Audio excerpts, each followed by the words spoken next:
Viewer discretion is advised. If you just know you're that girl, yeah, you just have no choice but to be that girl. And I feel like I'm that girl.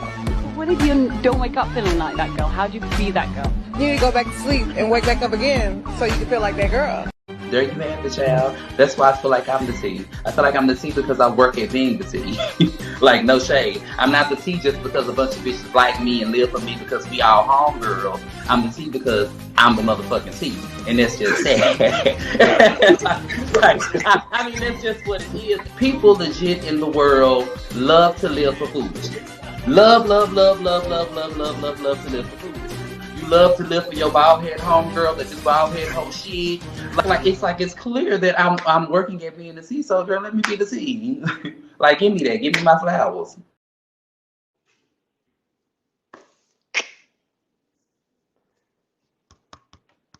Sound. I swear to God. Okay, I gotta rewind that back, honey. Okay, welcome back to the channel, everyone.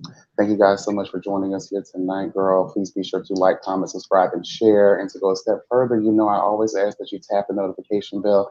That way you're never missing out, bitch. Okay. All right. Also hit me up on Instagram at YB Speaks and my business page at Supernaturals for more updates on other things. All right. And joining me tonight, we have Chef Jace in the building, honey, accompanying us. Hello, how are you? Hola, mamita. Hello, God, honey. Kim Yo Soy, honey. Okay. Hello. What's Yes. going on? How have you been? Girl, all right. Other than the major technical difficulties we were having before we were able to finally get it right, child. But I'm good. You know, all right. Same old shit, different day. Posted 2 videos earlier today, so you know if anybody. Yeah, I caught one. Yeah. Sorry, I had to say that. And you tried it. Girl, I'm sorry, child, but you tried Foxy. I love Foxy, but let's be honest here. Like I told everybody, what didn't Diddy have a big, handling in her career? No. Who was it that had the handling? Jay-Z. Who was that? Jay-Z. Oh, She was Def Jam. Russell. Okay, so that's why they were okay. Okay, I don't know why I picture. Okay, well, Jay-Z had. Move along. Yeah, he don't really have a. Oh, I heard some tea about that too. Now that it's brought up, but anyway, we're not here for all of that. That's why I said move along. I already knew where you were about to go. Okay, child. Yeah, that's another video, honey. Okay, there's a lot of things coming out about Diddy Girl and Jay-Z. We got to talk about it, girl. I don't want the Beehive to come over here and be trying to get us together. Honey. To talk about they scarecrow of a nigga.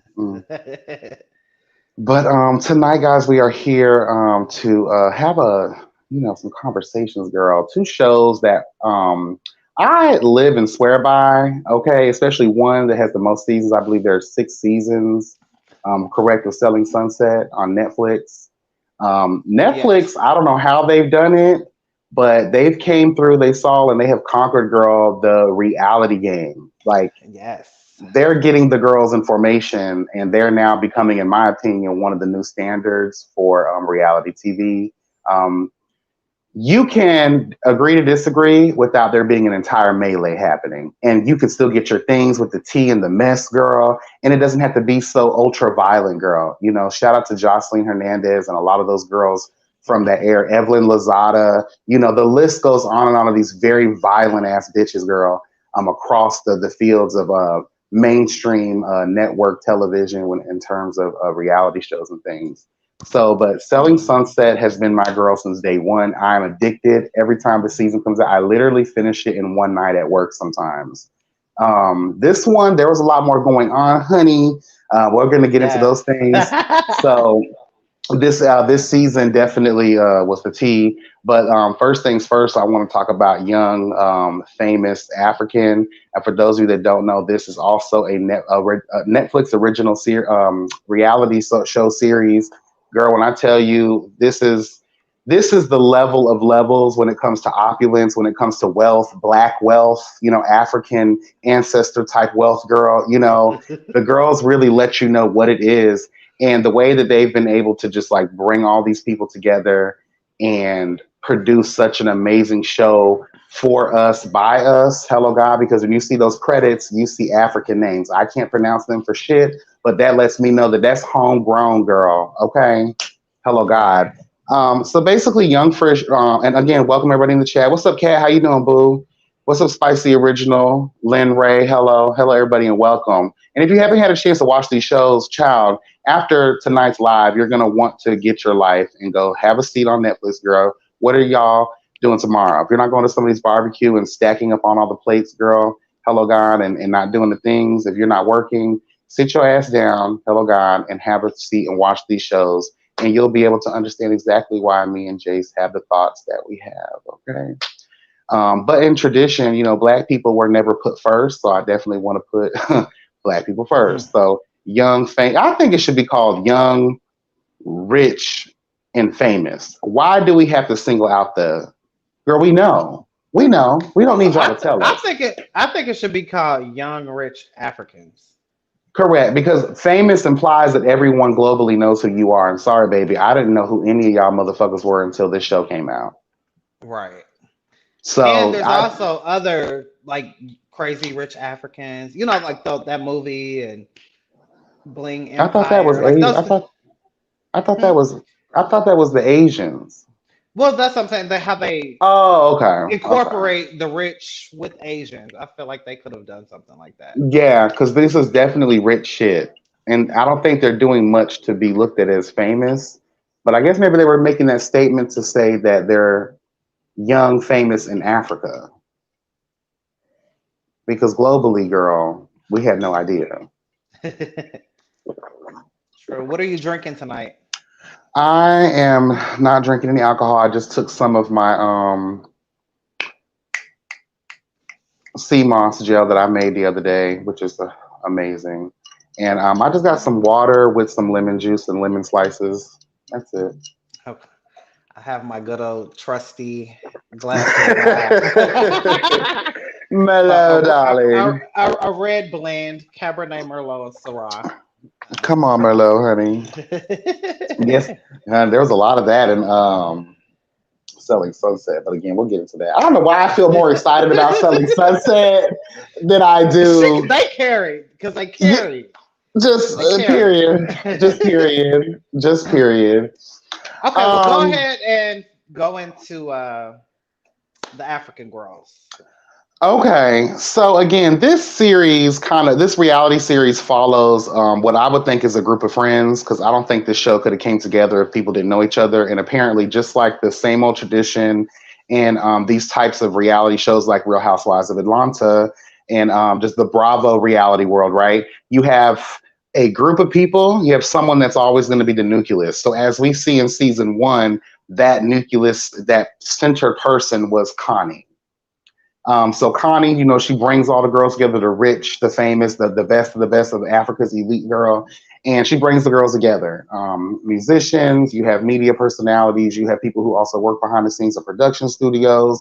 People like Swanky, he is a fashion person. He's in the fashion world in some aspect.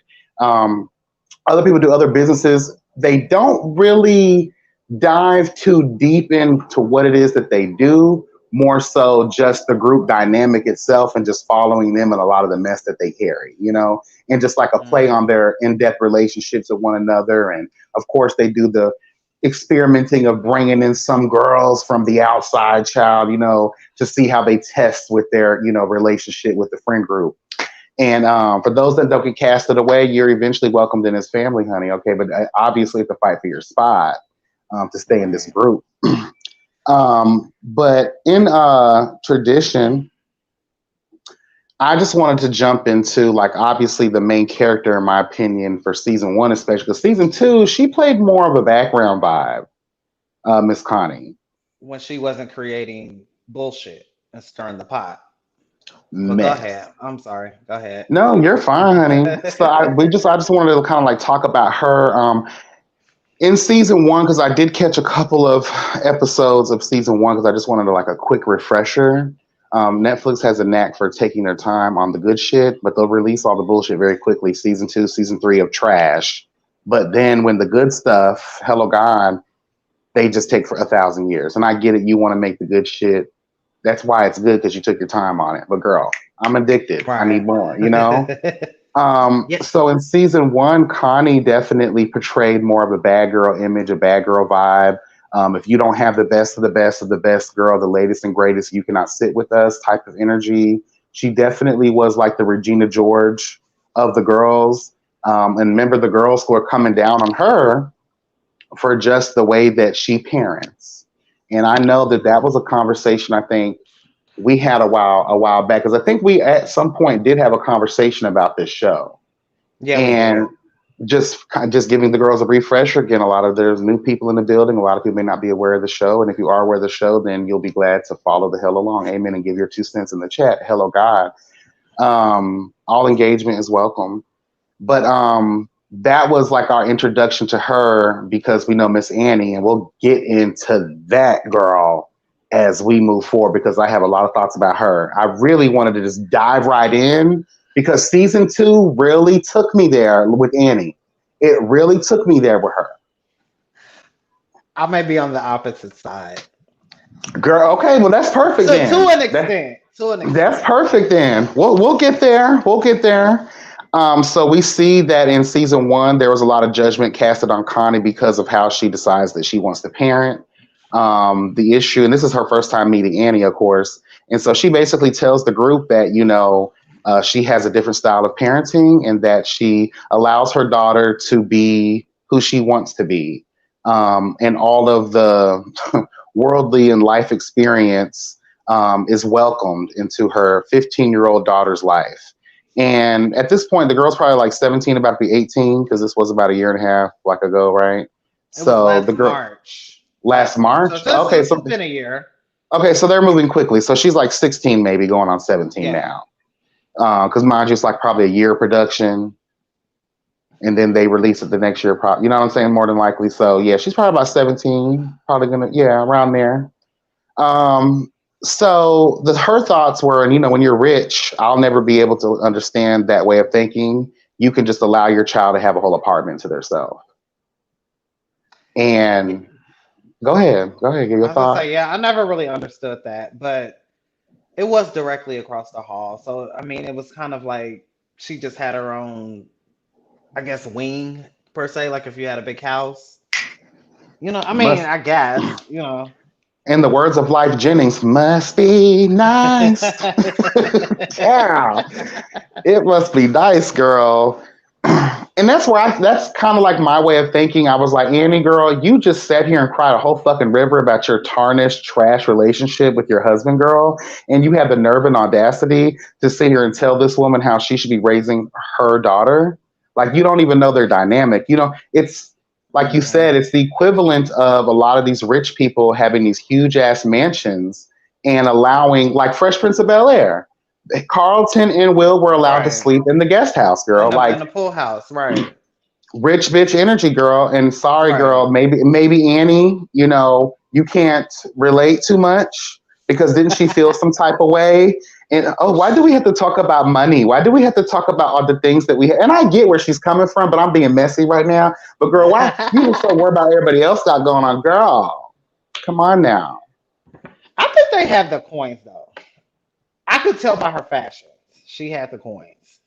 You know, I looked at season 1 again a little bit, and I just was like, you could tell they learned from their mistakes, because Annie, absolutely, the wig choices, the outfit choice were really like, girl, please. But season Annie 2, or Connie?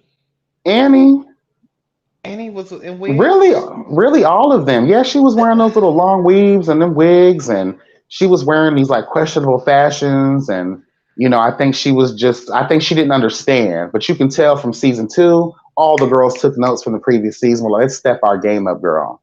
Especially Miss Connie. That was my biggest issue with her last year, was the fucking wigs. And she got it together. There's some confessional looks that I wasn't particularly here for when it comes to those wigs, but she definitely stepped it up. her clothes actually fit this season. She wasn't It looks busting like she got a out, breast reduction too. and her skin is also lighter. Had you noticed that?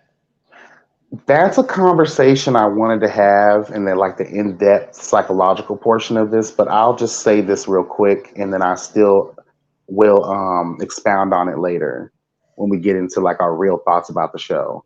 I believe that there is, especially in the world that I'm walking in with Tika Naturals, and a lot of the research that I did, and some of the requests that I even get from island people and people from Africa. There is a big problem with wanting to lighten y'all's skin. Mhm. And I think that's a conversation that's worthy, to have because like I find that to be right. When I was watching season 2, I felt like, where are the chocolate girls? That sun is whooping y'all melanated ass, girl. You should be absorbing all of the Right. cosmic rays, girl. You should be full of color. And then you see a lot of these girls, and I'm just like, I can tell Connie, I don't want to put this on you, girl, but it seems like you may have bleached your skin, girl. You are using some type of skin lightener creams. I don't know if someone is throwing acid bombs on y'all bitches, but like, I don't want to really, I don't want to tap on that too much and go that deep at this moment, but I wonder if there's like, many years of trauma, girl, again, I don't want to go down that rabbit hole, but the trauma that we have when it comes to slavery and our ancestors and the things that people have gone through and this European standard of beauty that has become, everyone's holy grail and thing to look to. I just really hope that everyone is taking pride in who they were, how you were born. You feel what I'm saying? And the They're skin that not. you're And in, bitch. that's standard all throughout Africa, all the countries in Africa. Mm, Primarily more of the more modernized countries. mm. That's kind of standard. Everybody does it. For the most, as far as when it comes to the women, it's so Girl, common. Her, Zari, like all of them. Andele, what's his name? and Andele, and mm, and his baby arriba. mamas, his baby mamas, Yeah. both of them. It's it's just a thing to do over there. Again, we need to in order. That's why we haven't been able to stood up yet as a people, united as a people, because we're too busy out here comparing and contrasting, literally, girl. And it's just horrible as hell that we have this self-hating mentality especially when it comes to colorism. Girl, I just want to let people know you are beautiful the way you are, girl. You know what I'm saying? If it's like a skin condition, I can see you wanting to seek help. But for you girls out here that have the self-hating mentality and you're out here, trying to compete and compare to your white counterparts or your lighter counterparts. When you fail miserably and you're walking around here looking like Michael Jackson, hello, God. When you have wiped away all your color and you are now the cloak of invisibility from Harry Potter, no one's going to be able to see you. It's gonna be like one of those Windex commercials with the birds. They just gonna be flying and just run into an invisible ass bitch. Yeah. But Ah, anyway, let's move on. So yes, the honey. season opens up with Diamond organizing a party at his home, just a small get together, and he wants to reunite everyone, right? And this is season 2, right? Yes. Okay, yes. Okay, so going into season 2. And so he invites everyone except for Andele. What is his name? You said Andele. And he's delayed as hell Andele. in 3. And Andele. and delayed. Andele. And delayed. He threw. He invited everyone except for him. However, one of the people that were attending the party, I believe I forgot who it may have been. Damn, what is his name? Nasty something. What's Oh, DJ Naked. yeah, naked. I forgot to write his name down. Yeah, I think he ended up inviting him to the party. So let's start from there. Once everyone starts to arrive. So, girl, I vaguely remember because that's the entry episode. Diamond stepped through, studded already, girl, and he's ready to be on the prowl yet again. Um, I can't really speak to because my memory's not coming to me about the whole like how that whole entire scene was put together, but just the invites alone, um, and everyone that was summoned to the carpet of life, child. I was here for, but the mess with not inviting not inviting Andale. Well, DJ there was a Naked knew what reason, but DJ but there was Naked a. knew what. I'm sorry. Go ahead. No, but DJ Naked knew what he was doing. Like he knew the beef and for those, do we want to dive into why there was beef between them? Yeah, that's what I was gonna say. But there was an Okay. obvious reason as to why Diamond did not invite him to the function. Is because he was trying to fuck with his baby mama last season, And and that Zara, is, yes. and that's how the season one ended at that scene. So there's obviously like a little rough patch that they're going through, and I guess they haven't been in contact either, which I think that is completely fucked up and very raggedy of Andile to do that or to have done that, as well as Zari. It was very trash. I truly feel like Zari did that to show. I don't think she really had any feelings. I'm going to be honest with you. What I get from Zari is I think that she loves Deep, but I think she's been screwed over so much. If you really take a look at her, and I don't want to put this on her, this is just my opinion and my perspective of how I see her sometimes. I don't see any real give a fuck in her eyes when it comes to people, especially men. I think that there's something between Diamond and her, that he's done things because they have this weird understanding, and I really don't think that Zari is invested in that understanding because of the way that she acts. Doing things such as getting with Andale or whatever his name is, child, and I think she did this just to piss Diamond off. Just to show that, girl, you can do it, I can do it too. Even though we're not together, but then think about it. The way that they are with each other, you can tell that they're She still together. wants him. She still wants him. And I think he has this kind of mentality, like, in which most men do. Like, you're my baby mama. Like, like, I could do what I'll do, even though we're not together, quote unquote. But I could do what I do, but you still are kind of mine. You know what I'm saying? Yeah. And that's what I feel. And I think that Zari still wants him. That's why you're arguing with bitches, arguing with Fantana the whole season about him, and why you're so pressed about it. Trying So to I stake think your she still claim. wants him, and I think she did that to piss him off. I really do. Oh, definitely. And I think in a lot of ways too, I think men have this weird thing about them where they only want you when they see somebody else trying to make a statement. Exactly. Like y'all be sitting here creating a lot of these women to be as crazy as they are, or attached as they are because of all the lies that you tell them to keep them around, so you can continue to fuck them.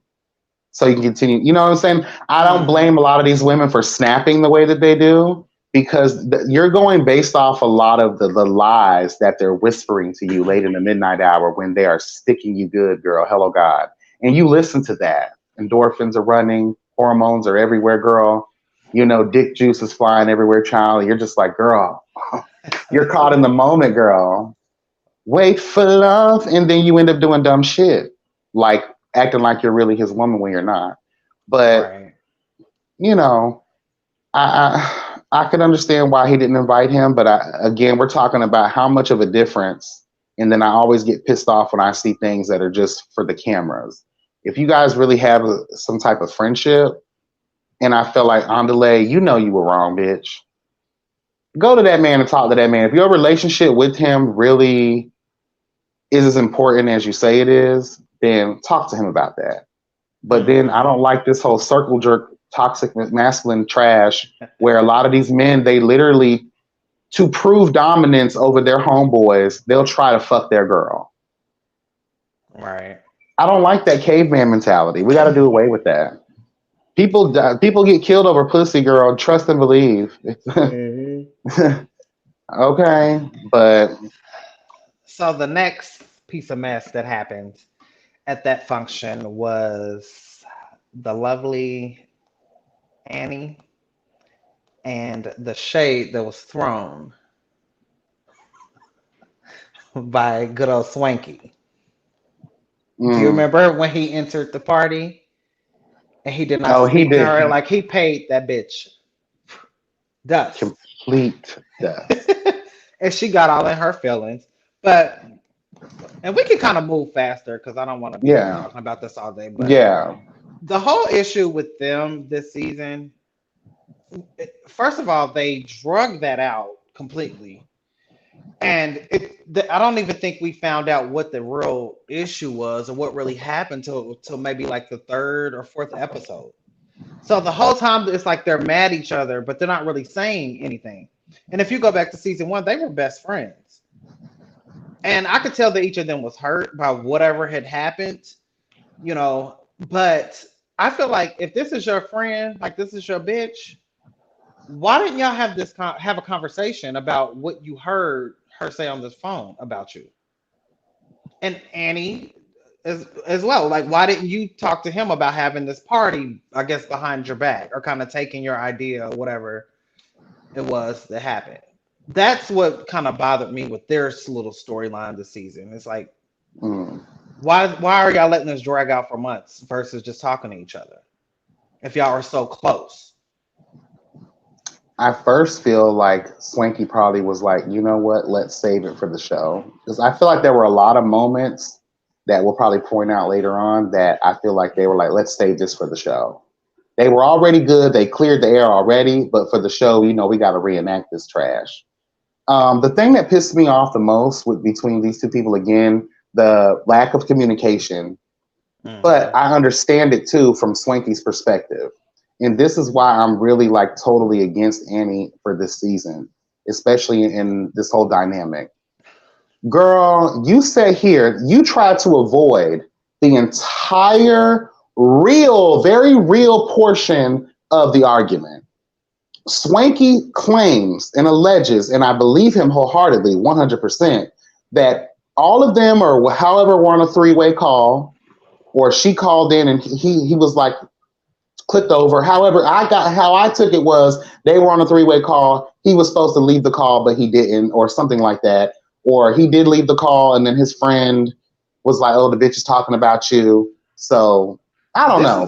This is what happened. He was on the phone with Annie's manager, and then the manager called Annie, and then he merged the call or whatever. So that's how Swanky was on the call. But I thought that was kind of shady because I'm like, if you're Annie's manager, why are you, merging her in and not informing her that he's on the phone? But that's how it went down. So okay, so you then over here, your so-called sister in Christ, bitch, talking bad things about you, and trying to also run an event. I guess they were supposed to run together by herself because she wanted it to be her turn. She wants her shine. And you wanted to basically discount your friend and have him basically chopped off of the co-creator list for whatever they were about to do together. Swanky never went into great detail about what exactly she said, but whatever it was, and this is my experience as a Black gay man and arguing with women, homegirls, people who I thought were my friends, the F-bombs get thrown, girl. You're all kind of punks. You're all kind of sissies. You're all kinds of this, that, and the third. And that's the go-to. So for Swanky to be as upset as he was about the situation led me to believe that he overheard some real nasty, nasty things about himself that borderline, if not on that level, close to it. Yeah, because he said that he didn't want to embarrass her or either have her kids see the things that she said about Uncle Swanky, as he said. So, yeah, it had to be something really nasty. And that's what I thought as well. Like, she was really just reading him for filth and probably coming for him in that way, regarding this. Oh, definitely. That's just kind of just based off my experience as well with dealing with women. I know how they get. No offense to anyone, but Right. this is It's true the too. truth. It's true Yeah. tea. I just So, was taken back. Their relationship from season one, it hurt my heart to see them like that. But at the end of the day, I understood that when they sat down for the little. I wasn't here for any of her explanations, and I'm sorry to say this.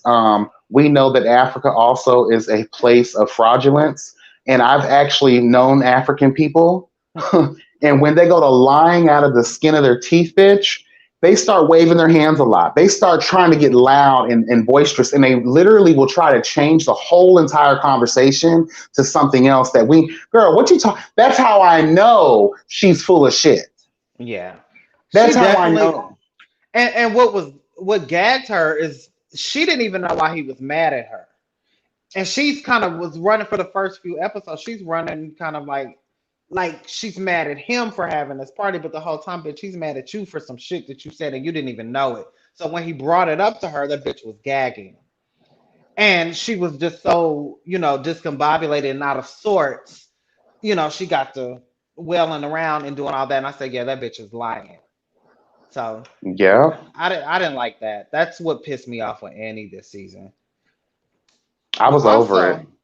also, when it comes to Annie, I kind of like I really feel bad for her I know. because we She's a could kind of fool. transition into like her personal life. Oh, definitely. Um, That's where I want to go. um, Now the situation with her husband was Tubaba, right? Innocent. Yeah, Isn't his name and it's Innocent or something? yeah, Innocent Tubaba, something. I think Okay. that's his stage name or something. But anyway, I call him Innocent. Then. We're gonna call him Innocent. guilty as fuck. Okay, so first of all, the very first episode when she met up with Connie, which I thought was weird that they're like coochie crunch now. Like because you remember last season they were like enemies last season. So when the season opened, I Hmm. was like, oh, okay, these girls is real kiki. So when she was sitting down talking to her, one thing that stuck out to me was she was saying that this is Annie's words. He had 5 kids before we were married, and we have 2 children together. But if you pay attention, I didn't like that because she was trying to play on word, try to use a play on words there. He had 5 children in the midst of y'all dating and you having your own kids. Bitch, he was cheating on you. But she tried to spin it like he had 5 kids before they were together. The way she was saying that, and that pissed me off. I said, She wait a did minute, that bitch. this season too. Well, that's what I'm saying. This season, the Yeah. very first episode. Yeah. And when they show pictures of their kids, you remember even last season when we started, her daughter is like the oldest. Her kids are Hmm. like teenagers, but he has a Yeah. bunch of little kids. So, bitch, don't be trying to say, oh yeah, he had 5 kids before we were married. Now, bitch, y'all been together what 20 years and y'all just got married, but this nigga's been fucking around on you the entire time. So I didn't like that. However, moving forward, I started to feel really bad for Annie because it gives me low self esteem, tease, Mm. because it had come out in the blogs, I guess, while they were on hiatus or whatever, that he allegedly got someone else pregnant, like their accountant or something like that. Oh, I didn't know exactly who the person was, but I did. Yeah, I remember that name in I this think they season. said it was like their accountant or something, and she kind of went into hiding. Hmm. And the whole group, of course, is talking shit about her. And that's where I started to feel bad because I was like, if this really did happen, like, first of all, it's embarrassing. And second, it's just like, I don't think they're really her friend. Swanky seemed to be concerned. I think he definitely was genuinely concerned when he left her that voice note. Hmm. But I think all the other bitches were kind of reveling in it. And so I understood why she kind of took a step back from the group because if I go through some shit like that publicly, I'm probably gonna go into a bit of a hole, go into hiding a little bit myself. And I feel like they did not give her any type of grace for that. Because immediately, like I said, her and Connie were coochie crunching the first episode. And then all of a sudden, Annie is like flips on her and is like, I don't think she's my friend because she's not answering phone calls. And also, Nadia did the same thing. I'm like, she's not talking to us. And she's like, oh, you remember she said the only reason why I feel like that I've even dealt with her is because of Swanky. Mm. And I don't think we were ever really friends. And then I'm like, okay, this is some bullshit. So she's obviously going through some shit and she's just kind of taking some time to herself. And now all of y'all are shitting on her. I didn't like that. I'm sorry. I think no, you're good. That really pissed me off. No, you're good. And I have I have an opposite point of view. I think that you end up doing it to yourself after a while. I think again after season 1, you recognize that your fashions were atrocious. So what did you do for season 2? You changed it. You changed it. So when you recognize that, you have to also recognize of what a fool you look like spewing your business at that Connie's party. And then that lets us know how hurt you really are. When you're going to be crying at someone's event, girl, you don't even know these people like that. And you're throwing out all of these things about Innocent, your husband at the time. That's laughable at best. And then we're moving to season 2. We hear behind the scenes, he has a whole baby on you. He's done it before. Men are no more different than any other creature of nature, girl. Also known as creatures of habit. We do things in repetitiveness, especially when we know we can get away with it. Remember when he sat down at that dinner and he was on that drunken rampage? That's your sign right there. He's been that person. If he's doing that on camera, what do you think he's doing privately, girl? He's definitely said that to her before because he was too comfortable saying that at that table in front of all of their friends, and it was really for the world to see because they were obviously he know that he was being filmed. I thought that was and that's why I was like, damn, like this is really fucked up. Not only is she dealing with this from her friends, but her husband is now basically embarrassing her in front of the whole world. Like that's when I started to feel bad for her, like for real. Not me. So that's why I said, girl. But what did she do wrong that where she deserved that? I'm not saying that she deserved a lot of the energy that she got from the people because, again, we're only seeing what's being taped. There's no telling what was going on, the dynamic of her relationship with these people that she so-called has friends. And I'm not going to be like this. Annie seems like one of those girls that, woe is me, Mary J. Blige vibes, girl. I have all these problems. So she may not feel like she needs to reach out to people because she thinks that her shit is the worst shit in the world. So she's expecting people to reach out to her while you in your so-called hiding. Girl, you've been hiding before. You've been hiding. Hello. Hiding your tears, hiding the real you, hiding your emotions. You've probably watched this man with your own eyes do someone else. Cheat on you. The type of person Amy is, I will hire a private detective.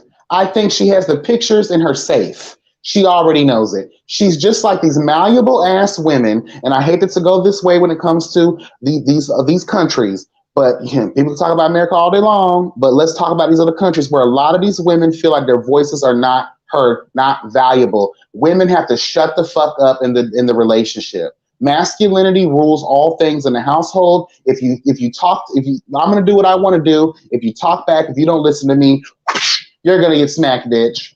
Make my dinner, bitch. Except that I've been cheating on you, bitch, and I have all these fucking kids outside of our marriage.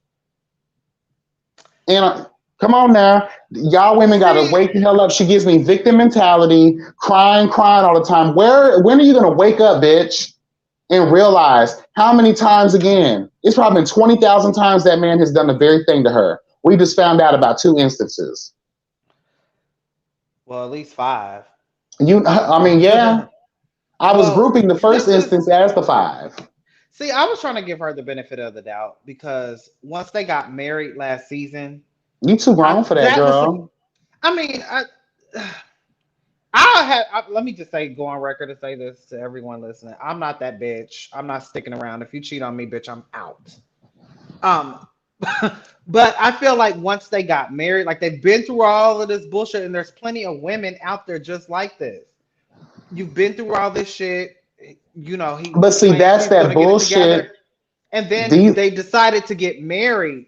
That's when it's like, okay, all of that other shit is in the past, and we have these other five it kids, ain't it. whatever. I love them, and then we're gonna. I took that wedding as them taking a step to move I forward with never everything. did. Anybody whose nickname is innocent, you know that you're always guilty, bitch. You know that you have all of these things going wrong in your life. When you have to give yourself a pretty name, okay, girl, like you already know you're hell on wheels. We got to watch out for you. And getting married to him, I felt like was for her to make her feel secure. But girl, in the back of my mind, I'm still going to do what all I've been wanting to do. If you really look at that whole situation, it felt like he did everything just for her. And we know in I can Africa see that. and I can see other that. like high society social circles, what do we see a lot of? Everything is about the optics.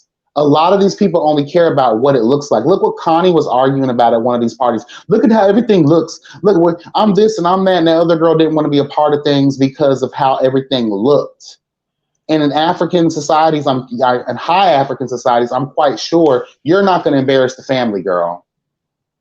That's a no-no. We're going to have to get the switch of life and wear you the fuck out in the backyard, girl. Yes, I don't know why I just thought about mango trees, but now I'm hungry for mango. But I just felt like she did it to herself. In some levels, I do feel bad for her. I feel bad for the real bitch that's living inside of her that's screaming for help. That's screaming for change. That insecure, broken woman. That's Yes. who I feel bad for. Yeah. Her situation, not so much, but her as a person. And it kind of correlates to the wife of Derek Jackson, who just did her interview. It's been all over the blogs. You know the guy that got caught cheating. The I remember I relationship did some guy. commentary on his sorry But like ass. I was listening to like some of her clips and like some of the shit that she endured, like literally walking home or walking up the stairs and there's bitches coming out and she's walking up the stairs. Like You let it crazy happen. shit like that. Exactly. But that's what I can't fault their situation. I don't want to judge their situation. I guess that's what I should say. And I don't feel bad for it. But there's something wrong with these type of individuals. Mm. And I don't even want to just say women, but there's men also that are in Oh, these kind yeah, of situations, you know. So just individuals in that kind of situation, I feel bad for them because there's obviously like they're broken inside, you know. So I don't like to judge them too hard in their situations because it's hard to get out of those situations sometimes. So I feel anyway, but I feel like there. oh yeah. I when it came down to Annie and her relationship, I put down in my notes that I really kind of wanted to step on that more, you know, and open that up because that whole dynamic was just like it's right in our faces and we're strangers to this knowledge. Mm-hmm. Imagine it being actually her and the people around her that know her. Girl, please, they've known this about this man. You're scared to leave. He's a certain type of security blanket. And maybe, I don't know about his violence. I do want to talk about this though. I did not like the conversation that him and Swanky had. I felt like he was bossing up his masculinity, and I felt like Swanky kind of tried to laugh that off because he really didn't want, he saw the energy that he was giving him, and he was like, I'll probably whoop your ass right now, nigga, if you try me like that. Like, that really took me out, and I was like, Swanky, I would have stood up in my shit. Like, you supposed to be my friend too, you know, right. Because again, during this whole situation, you know, I guess Swanky is like best friends with both of them. And obviously Innocent had wanted nothing to do with it. And I don't think that Innocent was telling the truth when he said, that was between you guys and I really wasn't aware of nothing. I think the reason you weren't coming around or even contacting Swanky is because while she's destroying her relationships, you have the time now to scurry out and go fuck the next bitch. I really took that as him not wanting to get into it because I've been in situations like that. And like with male friends and stuff, and I'm just like, if you're my friend, but he did kind of come at him like puff her chest, like how he popped up, you know what I mean, popped out, and I was like he was trying to check him a little bit, you know what I mean. I didn't like that. I did clock that, so It made me feel uncomfortable for Swanky because I was like, girl, you better put them platform heels on and wear his ass out, honey. You know, girl, please. Okay, so let's move on to another person. Let's talk about the newcomer Fantana. I did not like her at all. She's built like an inflatable balloon animal. I like her. I did. First of all, baby, you are over here. I know these women have a mouth, but if you're not trained in the art of get a bitch together with your words, then you don't need to be in this social group anymore. Like, you're ghetto, bitch. You're ghetto, girl. Like, that's what I liked about her. And every time I saw her on the screen, I said, she is giving me Young Miami. She looks just like Young Miami to me. If you go back and watch, she gives you Young Miami fees. She gives me. She's shaped like her, and she doesn't talk like her, but she just kind of has that whole Young Miami aesthetic. Okay. I don't want to be face. You know. Yeah, it's giving Mr. Ed. It's giving Horse. It's giving Donkey from fucking what is that fucking I'm not Shrek? That. It's giving. I did not like the way that she looked. I did not like the fact that how are you sitting over here talking about you're an African artist now, but you don't know none of the nations or none of the countries or whatever of where the fuck you at, girl? Like, how are you going to make money off the very people, but you don't know about the people of the culture? And the biggest gag to me of the season with her, which I was like, oh, and I have to really side out of this bitch, was when she came on saying that she's this famous dance hall artist. Mm-hmm. But bitch, you can't dance. What dance hall artist doesn't know how to dance? And not just twerking. It may look like twerking, but dance hall really goes there. Because like, Patra used to give it to the girls. So that kind of threw me with her. But what I did like about her is that she stood up for herself. And I liked her whole kind of city girl kind of attitude. Like, fuck these niggas. I'm a fuck around with Diamond to get ahead because he's obvious. You know, she's trying to get on. Sorry, baby mama, bitch. Fuck you and your nigga. Like, I was here for that. That's what I liked about her. And for her to be such a young girl. Because she's like 25, 26 or something like that. I think that's what she said. But the fact that she just stood up for herself and she didn't put up with nobody's shit. That's what I liked. And when it came to Diamond, hold on. I don't want to have to backpedal here. Mm-hmm. I really do think that I think she kind of liked Diamond. I do. Because it's when you saw at the very end, she ended up meeting back up with him after all of that big showdown that they had. So I did think that she liked him, but I still think that she's like, fuck niggas, get money. I'm going to use what I got to get what I want. I mean, it's okay to have that attitude, but again, you can't get caught up catching feelings either, because having it to sit down and argue with a bitch lets me know that you're pressed as fuck. This can press your buttons. And you're sitting down arguing and trying to run away from this stuff. And just like children do when they're being chastised in front of grown folks, you want to sit around here and do the most with your attitude. It was a lot of the stuff that she did throughout her time on the season was very classless. It was ghetto as fuck. It was that young American energy. And I did not want to see that. I'm here to watch Africans be famous and rich, bitch. I'm not here to watch a city girl. I'm here to watch opulence and wealth and business transactions. But hold on, because you keep saying opulence, and we had a debate about this last season. Opulence is classy. Mm-hmm. I don't get classy from a lot of these bitches. And I said this to y'all last season when we talked about it. They are just black people with money. There's a certain type of Diane Carroll in Dynasty was opulent. These girls are not that. But like you said, this is black people with money. So the idea of it is going to be different. And when we talk about African society, it's the same thing as that whole Bridgerton kind of vibe. Like, there's a certain way you conduct yourself in public. You're not going to embarrass the family. You're not going to sit here and be doing X, Y, and Z. That's why when Diamond knew he was talking shit about Zari to her so he can get that pussy, he wanted to fuck that horse bitch. So at the end of the day, of course you're going to say, but he did not want that out there. come to me and talk to me privately, and let's talk about. But then again, I say what I say, girl. When you fuck with young girls, or when you're on TV, if you question about some things, you have no choice but to explain yourself. There is no behind the scenes, because you put this on yourself at the end of the day. But I understand the dynamic of, the different cultures and how they carry themselves. This would never happen in an Asian family. This would never happen in like a real rooted in y'all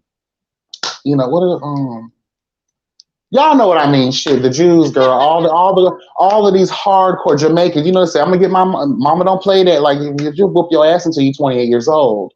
Like there's just certain things you don't do, and one of those things is you'll not embarrass the family. And I felt like her ghetto shit. This did not play well when it came down to these girls. Like I really felt for Zari and them. Like if these old hoes took these Swarovski crystals off, girl, and whooped and jumped your ass, what you gonna do then, city girl?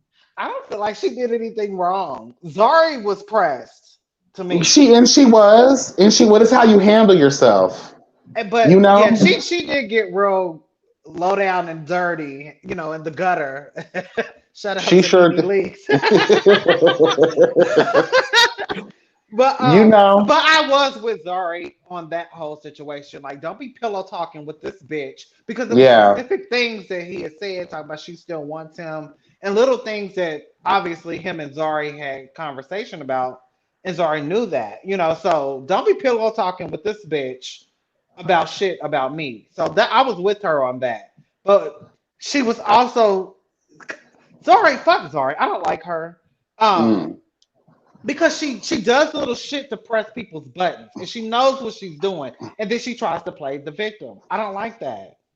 I love it, girl. Let me go ahead and throw some bombs over Baghdad into the field of life real quick and see if you trip over it. And if you do, then haha. And if it explodes back in my face, then I'm gonna, I feel like back and act like I didn't do anything. Very much throw the stone, hide your hand. And I'm mostly against stuff like that. But if you know that you're being baited, act the opposite, because guess what you just did? I guarantee you Fontana will not be welcome back for the next season. I think she will. I don't think she will. I think she will. You try to run up on me and try to fight me like and that's another thing we talk about friendship. I feel like Connie should have took one of them damn tits and slapped the shit out of Fontana. You ain't finna talk about my girl. Like y'all have to start standing up for one another, not just on the words sometimes. Because girl, that girl when she was But YB, that was pretty much the entire season. Yeah. And I got kind of I love the show. But every episode, every scene, starting from the very beginning, and my mom and I were watching it because I was in Indiana last week when it came out, so we watched the whole season. And we were talking, and I was like, "Why is every single scene like it's pretty much a case of telephone the entire season?" Yeah. Something happens. Then it's the sit down the next day, the next scene. And then you have different people saying this shit. And then the next scene is somebody running back saying something about what happened in the previous conversation. And it just continued every single episode, every single scene. And it got kind of annoying to me. I don't know if you picked up on that. It was just literally sit down after rehash after rehash. Yeah, it felt like one of these web series is out here. It just became a little monotonous, and it kind of like took away from what we could have been seeing. Because I definitely recognized the same thing you did, and I was just like, okay, girl, like we're gonna keep on doing this bullshit. Like most if not all of that, y'all could have had a phone conversation, girl. You know what I'm saying? And gave us some real scenes of life.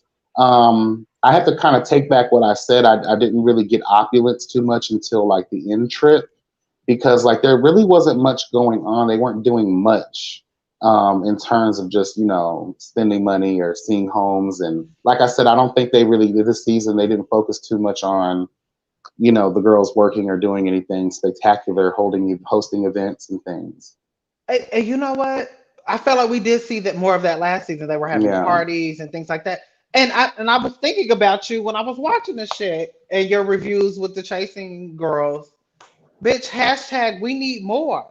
Like Yeah. nobody is working. Like what do these people do? We don't we except for the guys, we know that they're artists and that Naked and Andile, they're like podcaster type of something, radio Right. girls. But other than that, like we don't know what anybody does. And Connie, Boss lady Zari, what do you do? Well, how are you a boss lady? What do you do? she says she owns all these businesses, but I haven't heard. She hasn't named any of these businesses. And Connie, we didn't see much of her this season. When you think about it, too, she claims to have been in Dubai and doing all these things. And I wonder if, because I think that the money that they claim to have is real. But like I said about African society, they'll talk about money and riches, but I don't think they'll ever really try to talk about what they do to get it. Right. Because how do you do all of these things and know all of these people and all, I know Joanna Scammer Girl and Miss do you take Steph Wild transfers? We know all things are possible through fraud in Christ. You know what I'm saying? But girl, please. I don't know. I just And another thing that I noticed with these girls, because I thought everyone lived in Johannesburg where the show was filmed, but they don't. they don't. Swanky and Annie are from Nigeria, like live in Nigeria. Lewis, which we need to talk about him. I thought he was gay the first time I saw him. uh, He serves woman, hear me roar. but he's not from there either, Mhm. and yeah, I didn't realize that until this season that most of these people don't even live there. So that was I interesting. But I did want to speak on this briefly because I know we have a lot of things to get into, and I definitely did not plan on, like we're maybe an already hour. an hour in. Yeah, I planned for like the max, like an hour and a half. So Okay. hopefully we'll, have time to do things. But like Swanky, like knowing the laws that have now been placed in Africa, basically across the board, when it comes to being part of the LGBT community, I just wonder, like, how to see how freely he moves through these scenes as himself. I wonder if he ever feels afraid at the same time, because we never get into his intimate life. He never talks about his trade or his relationships. He don't talk about nothing. I wonder if it's because he's already doing too much by dressing like a flower, hello God, and serving the girls gay shit. Are you Well, afraid? Like, what are your thoughts? well, I will say this. They're in South Africa, and that's one of the most actually. South Africa is like one of the top destinations for gay honeymoons. Like they're so Mm, accepting of gay, LGBT. So I'm sure he feels like completely safe there. As far as Nigeria, where he's from, I don't know about that. mm. Yeah, because I think Nigeria was one of the places that passed their laws too. Yeah, they don't fuck around with that. So that's I don't know. probably why Maybe he. he does live in South Africa now. I don't know, but I Mm, know he's not pumping around Nigeria like that. hmm. It And just seems. speaking of her pumping around, like what are you thinking? What's your take on his fashions? Because he definitely stepped his game up this season. I've always loved Swanky's fashions, and crazy enough, season one, I went up for his fashions, and another thing I love about like everyone's stuff is it's not anything that you see over here. Right. Like you Exactly. can tell that these clothes that they're getting are tailor made to fit them specifically. This is not no like off the rack type shit like those girls from Selling Sunset, like Chelsea. Oh, this is off of Runway, girl. It's for Runway for a reason, bitch. Right. Jesus, anything, That took me out. I said, you bitch, what are you know, doing? girl. Like, come on now. You're over here dressed like a Slim Jim that's been sitting out in the sun all day. Get it together. Okay, we got to get to those girls too. Um, Overall, so is Swanky your most fashionable? Swanky, definitely. And Zari. Zari knows how to dress. Like, I live for Mama be wearing those sundresses, girl. Well, Fontana called her out for those fake labels, honey, and I was gagging because she knows something we don't know. And the African girls, the Well, girls that's have the that pillow connection. talk. they That's had that the pillow connection. talk. Exactly. So I started sighing, sorry, and she didn't even react to that. Mm. So I was like, huh, okay. But you know who my favorite was? Actually, Cool. Annie. I Okay. love her. It was so different. Like it was. She did amazing this She has season. her own style, and I love that. She never looked the same. And every time she came in, like she would have on some kind of piece, and I'd be like, damn, like that's so cute. And then Yeah. she would mix it with like high end like labels, and I was just clocking all her eyewear and everything. Like I was living for Yes. her fashion this season, and she was I definitely thought my favorite. I Swank, love. No, go ahead. I like Swanky, and I don't. Please don't chew me up, people. But I like Swanky's like his like it works for him. It's way too much for me. Oh, But definitely. I would never wear any of that shit. But for I him, feel like sometimes like he just kind of overstyles. Like oh yeah. I feel like sometimes he should kind of tone it down. Like if you look every scene, he has like a ring on every, like sometimes more than one ring on every finger. It's like he just say, oh, "What can I put on?" and he just starts throwing a bunch of shit on. You know, I'm but not it gonna works for lie. him and it looks good. But it's sometimes I'll be like, "Damn, why do you have on all those rings?" Or like, "Why do you, you know?" That's why I It just think I seems prefer. overstyled to me sometimes.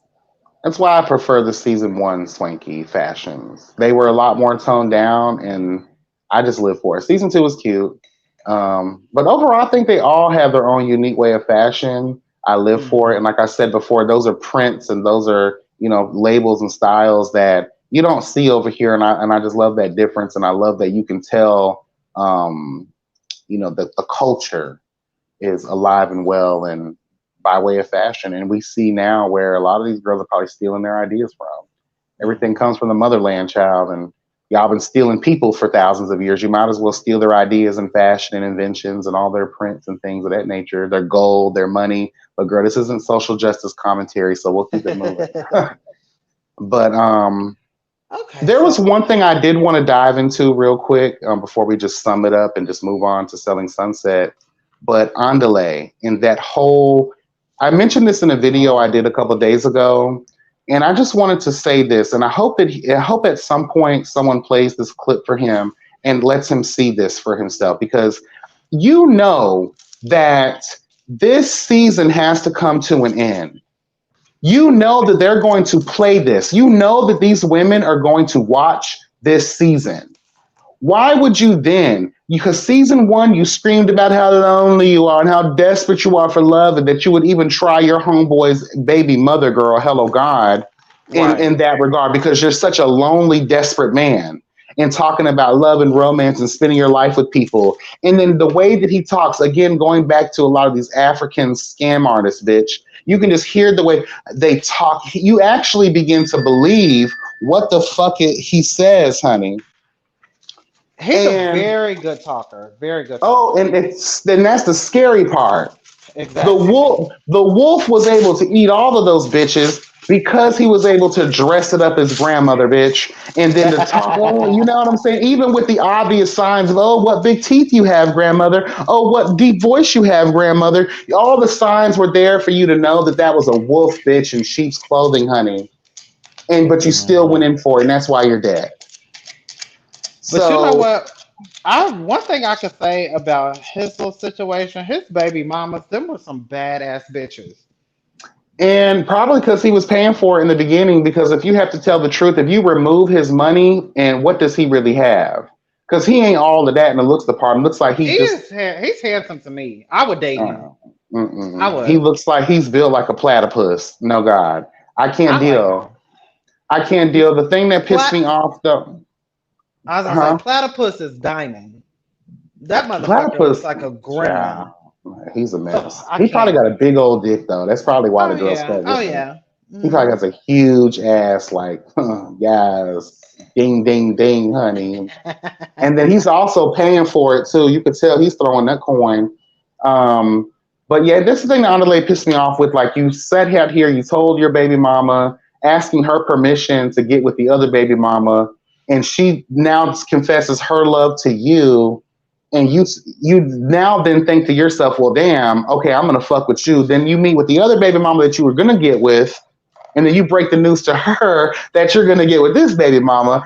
So it's just like, girl, you don't want to love nobody. And I mentioned it in the video. I'm not gonna press it too long. We be trying to sit here and prop up bitches because we are lonely. We are lonely, girl. Just tell that truth, and y'all niggas and y'all bitches, y'all won't be sitting around here hating yourself and resenting yourself for years on end, all because you settled, because you were lonely. And y'all women, by paying attention to that, this should tell you the kind of man that he really is. Fuck the fact that you have children with him. Sue his ass for all the child support in the world and block and delete him from your life. Yeah, that whole situation was a mess. And I was like, he's really playing on both of these bitches. And I hope that they look at it now. And say, like, both of y'all look foolish. Mm-hmm. He's literally just playing both of y'all. I would never trust a nigga like that, though. Even though, like I said, I like him as far as his look. I think he's handsome. He's really handsome. And he's really clean cut. Like, actually, his style is like what kind of guys that I like. Very clean cut. He looks like he smells amazing. Like some expensive ass cologne, you know, like that's my type of guy, and that makes him cute to me. Even though he's not the most handsome guy, but that makes him sexy to me. Really, none of them are. Lewis came in and shut it down on the girls real quick, but like none of the men I find aesthetically pleasing. Diamond may be the only thing that could get it for me, like just because I know for a fact that dick has to be amazing. I don't see it for him at all. Just for sex. I just want, just for tonight. Only for tonight. Oh, come on, Jennifer Lopez. When you will be here in my arms. That'll be the only time y'all hear me reference a Jennifer Lopez song. Okay, girl? Did she even sing that one? Girl, tell it. Oh, let's touch on Lewis. Speaking of. Lewis is he's so handsome. Yeah. So handsome to me. Okay, my thoughts on Lewis just real quick so we can move on. When Lewis first came on, I was like, he's a cocky ass bastard. Like, he's one of those guys that, like, he knows he's sexy, he got body, but it's like you're projecting it and it's like you're trying to cover up for some type of insecurity. I clocked that immediately. And that's typically how those type of guys are. It's fine as hell. I did not like how Connie started all of that bullshit with him when he was literally having a conversation with her about going to go get more information about surrogacy with Zari. And he said, or either if she will be interested in that. Like, he just said, how do you feel about me going to her and asking her this? And that bitch literally ran and said, he wants your eggs. And got the entire shit started for the season. And then hid her fucking hand. What I did not like about Lewis is that you never confronted Connie. All these bitches are coming for your neck the entire season. You never said anything to Connie. I didn't like that. That pissed me off the most. Moving to the end, when because fucking Swanky pissed me off too with him. Yes. Like, he was coming at him. It was literally like they were bullying him pretty much the entire season. That's what it was. And Swanky was all that bullshit. Swanky was doing that old faggoty bullshit. I was like, girl, go sit down somewhere. If you paid attention when they were I think they were on a boat or something, right? Whenever Swanky got the real tea, okay, and then he came to Lewis. Did you notice how he tried to spin that shit on him and say that his issue? Oh, well, my issue with you is that you didn't stand up for yourself. Fuck you, bitch. He never apologized to Lewis for coming at him on some he said, she said shit that Connie got started. And that it made me look at Swank in a completely different way. And he never apologized to that man for all of the shit that he did.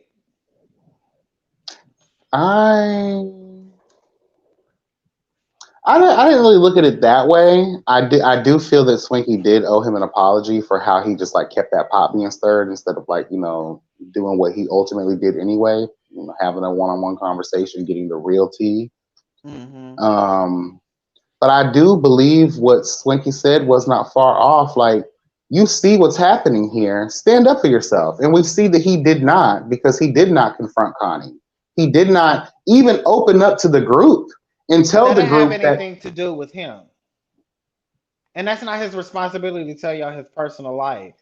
No. Not even to go down that road of the family, excommunicating him and all that stuff. Just the fact that when they had that kumbaya moment too, he still never even addressed Connie. Yeah, he didn't. He didn't. He didn't. And he had multiple times to set the record straight. Like, this is not what was said. The same way you talked to Zari about the situation, or who was the original person he spoke to? Was it Nadia? Who? I think Lewis. When Lewis was like, "Oh, tell her what really happened," and then that's when he was to Zari at the pool or something. But I think that was after he spoke to Nadia, because Nadia already knew what was going on. Because I think that's why he was trying to convince him to like, hey, speak your truth, and let everybody know what's going on. On multiple occasions, he had time to pull Connie to the side and have a conversation with her, or even, as a group, since y'all want to attack him as a group, let me give you the tea as a group. Connie, you're a messy bitch. You turned a conversation into something that never was. And now you started the shit. Are you now the ultimate bitch who needs to be apologizing is Connie herself. Right. That bitch was just sitting there, like I said, she hides her fucking hand. And he never addressed her. And I didn't like that, Lewis. But I did start, once he came out with the story, and like I originally said, like I could tell there was some kind of insecurity there. Like I said, what usually comes along with that type of behavior and that type of, like those type of guys.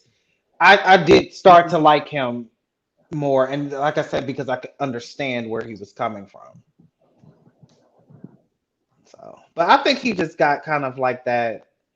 You know how they always like haze the new girls, when they come in the show, and I feel like that was his little. He did come off a little creepy to me, though. He grew on me after he explained himself. But even in those moments, some of the things that he was doing within the group kind of was like, okay, girl, like you might be, Edward Scissorhands or something, bitch. Like, we got to be careful. Hold on one second. Carry on, please. Okay. Damn, and you turned off the sound? Okay, y'all. Where can I go? Okay, I'm sorry, I can't see the chat. But who was your favorite cast member this season? If you're listening, type it in the chat and the reason why.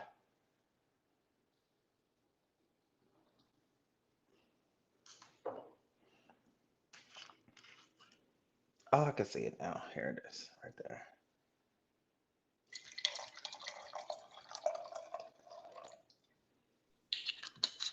Okay, sorry about that. Where y'all at? Can you see how many people are in the chat? I can't. We have 8 people now. The max we had was 15. We're down to 8 now. But let's just summing it up. Young Rich, well, yes, we're gonna call it her. Young Rich, Famous, and African Child was a really good series. Season 1 and 2 both together. I pray and hope that a lot of these girls find themselves, especially Annie. Girl, get it together, and maybe you just need to divorce that bastard and call it a day so you can be free of that energy. And get your child support. All of it, girl. Hello, God, in gold. Okay. In gold. So overall, who was your favorite cast member this season? Honestly, none of them. I really wasn't feeling any of them. All their energy was fucked up. I just really, if I had to really go for one, probably Zari, but I really wasn't feeling anybody on any level, to be honest with you. Yeah, that's definitely true. A lot of them kind of showed their ass. But if I had to choose one, it would be Fontana. And you know what? One person, and we didn't really mention her. Her name was Benang or something like that. Benang. Oh yeah, honey, Poonan, honey, Miss Poonan, honey. I was living for her at first. Yes, That bitch was sickening. yes. Um, but she kind of spazzed out at that little on Lewis actually on that bullshit. You remember?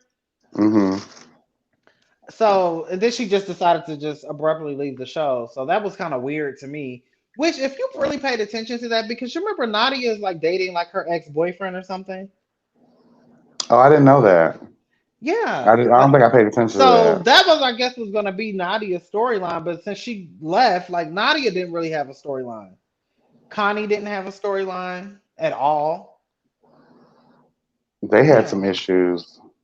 But I would say Fantana would definitely, I guess, probably be my favorite this season. I guess if I had to pick one. Hmm. Uh, I didn't have a favorite though, which is quite a shame to be honest with you. okay, so let's move on to Selling Sunset. The Oppenheim Group, child. All right, Yes, so for those of you that God. don't know, child, Selling Sunset is a reality show on Netflix. Basically, they're following the very lucrative business of real estate, honey, hello God, and all of the agents therein. The Oppenheim Group, basically, this particular um what's the word? This particular season, because they have the OC as well. But this particular season, this particular group of real estate agents is nothing but women. The other one, there's a mix of men and women. They're like, oh, hello God, they're like risk breakers over there, girl.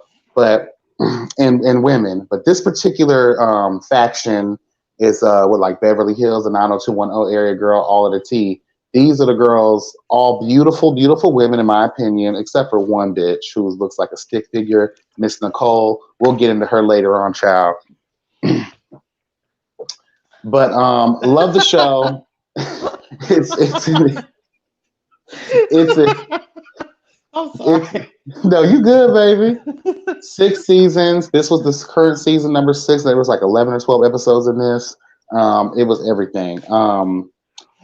The mess, the mess, the mess, the mess. We ain't got it. We're only gonna talk about season 6. We'll have to dive down all of this. Certain things might interchange, and we might have to grab from that a little bit. But overall, what stood out to you about this particular season? What are some of the thoughts that you have, and favorite characters, or just any instances you want to get into? Okay. I was kind of nervous this season because my fave, Christine, was no longer present. They got rid of her. The bitch was a low down monkey with a wig on last season. She was doing the most. Yeah, I was so over her last season. So I was kind of concerned going into this season, like, what is it going to be like? Because she was like one of the main bitches, that Hmm. brought all the fashion. The bitch was selling homes like none other. Like she was that girl. So I guess her replacement this season was a young lady by the name of Bree, and she's also one of Nick Cannon's baby mamas. Hmm. So she's a badass bitch too. She's actually my fave this season. Well, it's a tie between her and Chriselle. Girl, Rochelle's my number Them one. bitches, yeah, Chriselle. I have to give it to Chriselle. Actually, I'll take that back, Chriselle. But Bree's a badass bitch. I love her look. She has jet black hair. She has kind of like this sexy vamp kind of look. That she carries on throughout the season. Hmm. Um, oh, where was I gonna go with that? But yeah, I love her. She definitely bought the drama. She checked bitches whenever they came for her. And one of the most iconic scenes for her that I was living for is when she read Miss Chelsea down to the table, giving bitch, what are you talking about my family for? Honey, it's not your situation. Why are you concerned? Don't worry about me, bitch. And she got up and punched. And Chelsea was sitting there looking foolish. That was one of her best Speechless. scenes. Yeah, that was one of her best scenes. So I definitely love Brie, but it was definitely Chriselle for me this season. Chriselle was with none of the bullshit. Hmm. From the time, it seems like the time that she came onto the screen, that bitch was on and ready to go. And her beef, I'll let you talk. Go ahead. Because I don't want to feel like I'm No, no, no, recapping the whole no. thing. No, girl, you're right on target. Like anytime Chriselle is brought up into the mix, I think from her first introduction, it to see the cameras literally follow her around more than everyone else made me feel like, and it's genuine, it's authentic. You're not getting this fake bitch that you get from a lot of these reality shows. You're getting someone who tries to be classy, but will read you down Southern bitch style, honey, okay? And she's not gonna hold no punches on your ass. And she's a very real and logical person. And like you said, she's not with none of the bullshit. A lot of these girls, like Nicole, right, tried their best to like make this more and longer than what it was. Here comes Chriselle, like the fucking Pac-Man, just eating all the bull. Like, throw that shit away, bitch. Let's get right into the tea, you fucking bitch. You know? That's exactly what happened. Yes, I'm here for it. So one of my favorite scenes from this season from Chriselle was definitely at the end of episode 3 Mm. when Chelsea was having her open house or whatever, and Nicole decided that she wanted to confront Chriselle about some shit that went down 3 years ago, and she thought she's been talking shit about Chriselle in the office. Baby, she didn't want no parts, and she didn't know what she was getting into. Chriselle shut that shit down. She came at her talking about that Chriselle was like fucking with her professional reputation and all that shit. Chriselle said, bitch, I'm nobody's victim. She said, bitch, you don't know me. You are a bitch. You've been a bitch. She read that bitch for filth to where Nicole was so she was gagging. So the bitch didn't even know what the fuck to say because she wasn't expecting that. And that's why I said, Chriselle, read, bitch. Let this bitch have it. And that's exactly what the fuck she did. What was your Have take on you, that scene? honey, when you think about how else could it get worse? You know, you look that up and yeah, yeah. When I tell you, you Sorry. look that up in the dictionary, girl, there's a picture of Nicole's face, just gag. Girl, you just, girl, pick your face up off the floor, girl, because it's been cracked into pieces, honey. Like, it just gave me so much life, and it came. You got the girl. I feel No like way. if you're in the chat, if you haven't watched this, you're probably gonna be a little lost. But like, you had to be there. to see to see with a quickness, like I thought, you know how things kind of have to like warm up before you can eat. Chriselle, she just went.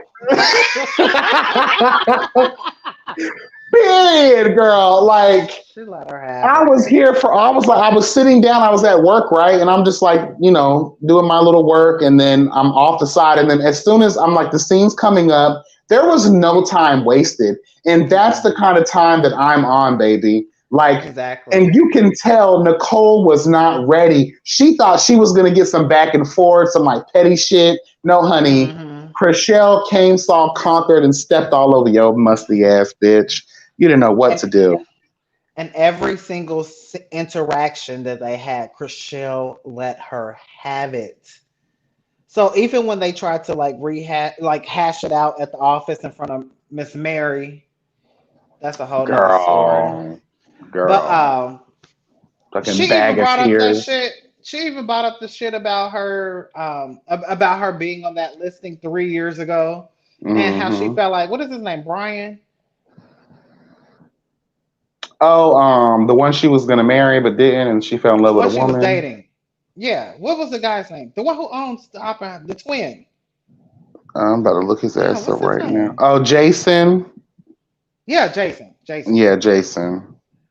What she said, oh, I feel like the only reason that he put you on that was because he had a crush on you. And that bitch said, no, wait a minute, honey. Like, you're not about to attack. my career because I was married then. I didn't like that either, and the bitch went in and let her have it, Gave it and to that her, bitch was sitting there looking stupid. and then I think episodes after that, when they were on their trip to Palm Springs, they had another run in, and Chriselle read that bitch for crackhead filth, honey. Damn. Nicole said, "You don't want to go there." Chriselle said, "Bitch, I'll go there. I'm ready. Bitch, I'm not scared of you." She let her have it, and I was so here for it. Called that bitch a crack. What did she say? Bitch, I'm cracked out. She said, "Bitch, I'm cracked out, bitch." And did you see everybody at the table gag? And I felt like they in that scene. I said there's some truth to that because everybody was kind of looking at each other like, "Oh shit!" Like, Girl, do you remember when Chriselle told Mary? Remember Chriselle told Mary, "Girl, you remember that time when we was all down to your shit and that girl was out here storing cocaine and motherfucker doing shrooms and shit? Don't act like you don't know, bitch." And Mary was like, "Well, I've never seen her do that before." And Chriselle gave it a look like, "Bitch, we've all seen." Oh, girl, was like, "Bitch, I'm not fucking with none of you bitches." That's what okay.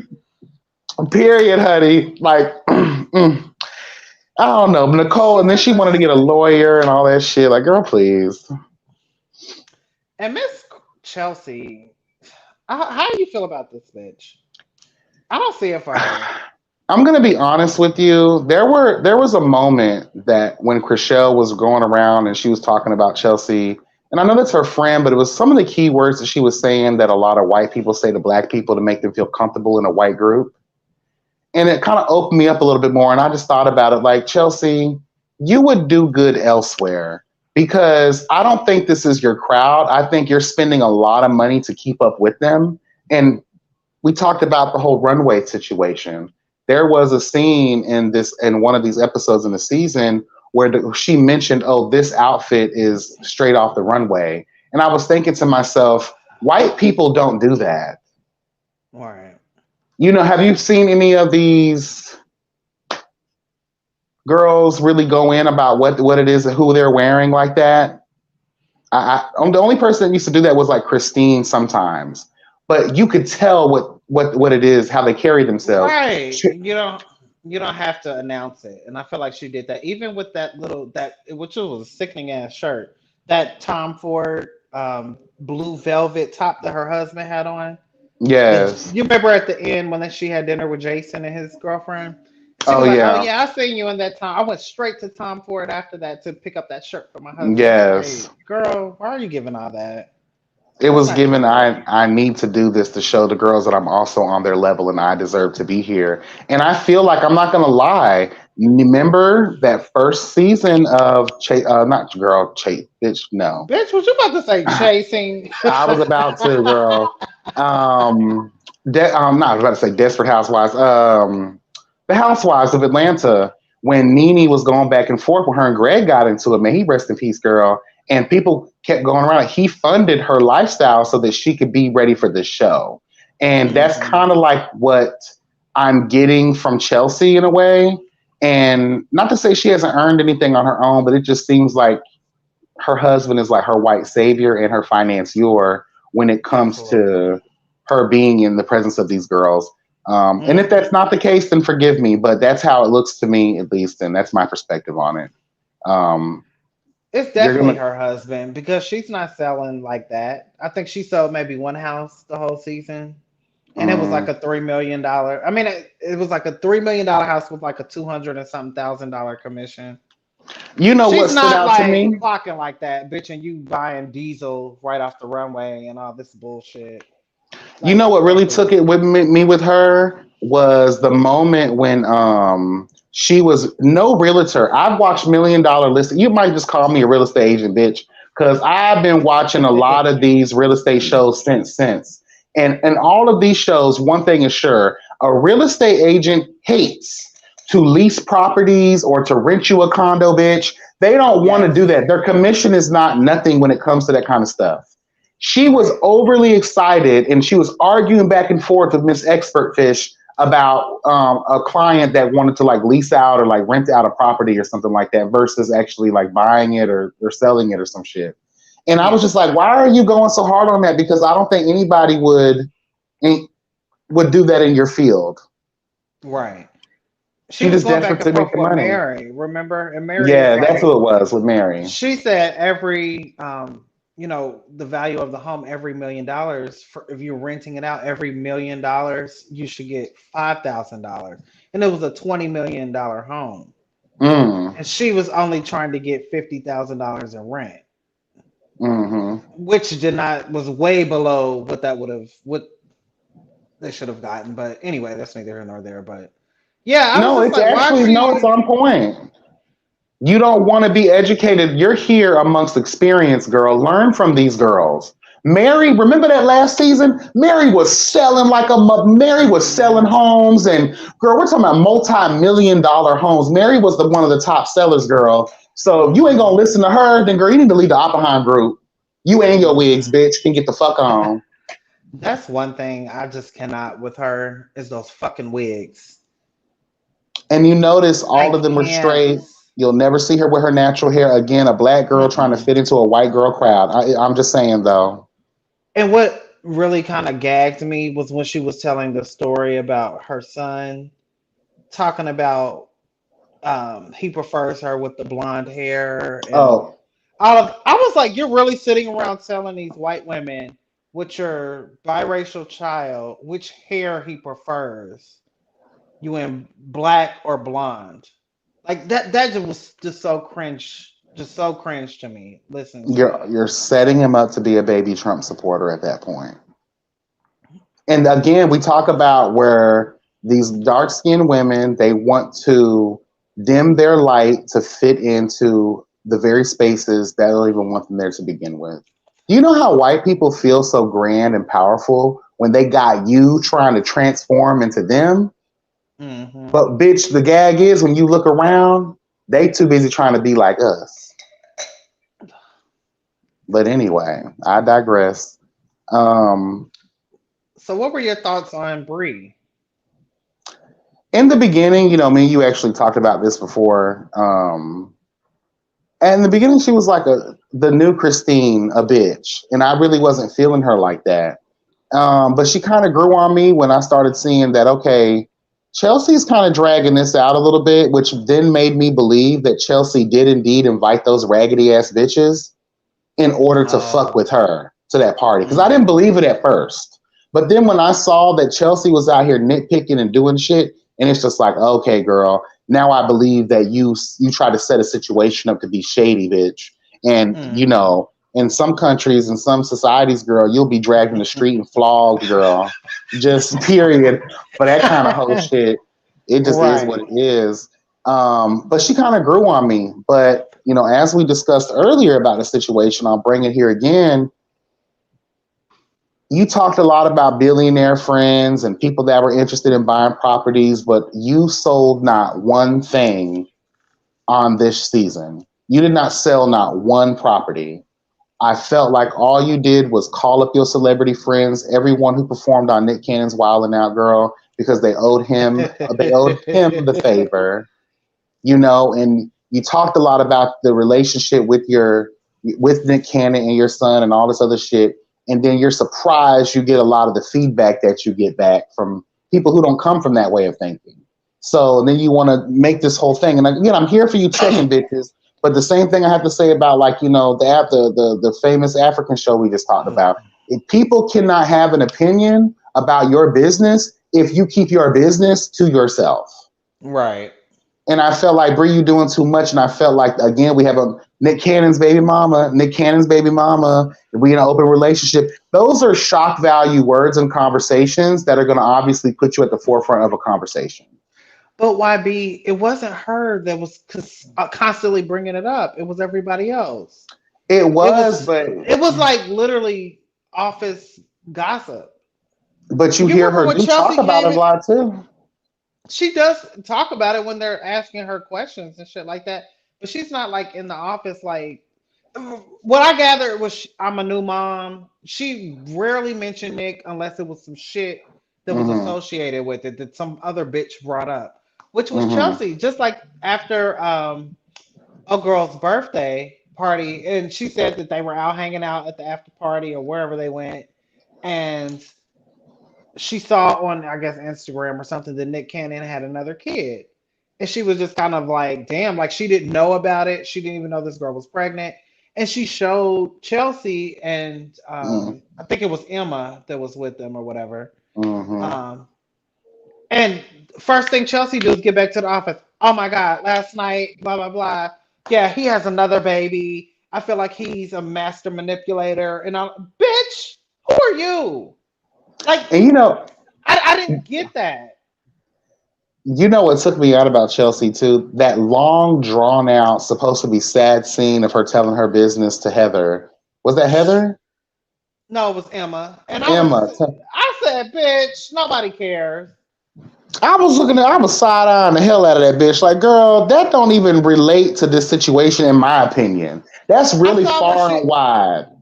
I saw where she was trying to go because she was saying that how she didn't have her mom in her life, like her other parent in her life. Your mom disowned you, bitch. Tell the truth because you decided to get with white chocolate.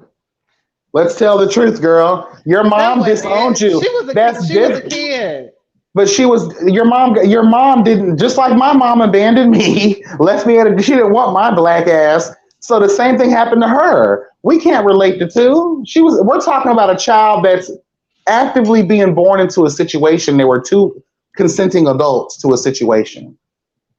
Your mom left you. These parents ain't leaving their kids. I kind of get where she was trying to go, but that's the problem. She was trying to go somewhere far away from the actual conversation, from the issue. And I felt like she was looking for sympathy on why she was being a raggedy bitch. Yeah, she was. She was trying to use that to justify her raggedy bitch behavior. Mm-hmm. But I like I said, I got where she was coming from because she didn't have her mom in her life, and there was like a void, and she was trying to equate that to Nick Cannon having all of these children, creating like these fatherless single mom homes, pretty much. So I got that, but that bitch was trying to squeeze out tears, and I was like, girl, please. Girl. And who was there to hold their stuff? Because I swear they had stuff to hold before they went on that little run of theirs. They set it down. I set it down on the side. But anyway, okay. but they just did a quick race. That's all it was. It wasn't. Yeah. Another season of something that I noticed, I felt there was a lot of fluff in these episodes to kind of like, draw it out a little bit. And I was like, girl, I want to see some money be made. But that was my whole issue with this season. Like, it was good for the drama, but there wasn't a lot of like home selling and all of that. And I don't know, maybe if they tried to justify it when Jason was like, because we were just coming out of a pandemic at that point. Right. And the market was really kind of slow. So when he made that comment about it, I was like, okay, maybe they're trying to justify why we're not seeing as many home showings and speaking of not showing, girl, Davina, girl, she was nowhere to be found in this whole season. Bitch, when I saw her at the baby shower, I said, "Oh, bitch, you on the season?" That bitch didn't pop up to the baby shower at the end. I said, huh? I saw her bitch anyway. Yeah, I was like, they put her on punishment. They put her on punishment. Bitch, we're gonna give you 25 cents an episode because you were only in like 3. She made 75 cents this season. You poor girl. Was she in 3? I saw her in the office a couple of times. At the very beginning, maybe? And like in the beginning and like again in the middle somewhere. And then we saw her at the baby shower. So like maybe 3, I'll say maybe 4 just to give it something. But I was like, girl, every time I saw her, I was reminded like, oh, bitch, well, they gave you the business, girl. They gave you, bitch, you ain't even got a credit.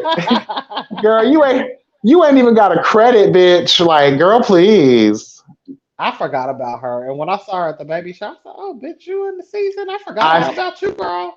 Well, I figured Nicole replaced her because Nicole acts just like her. Nicole. Oh, yeah. Yeah, the stick figure bitch. Oh, I don't like her.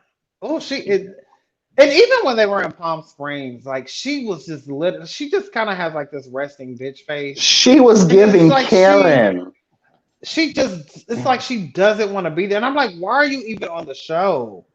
Her whole attitude the entire season is she didn't want to be there.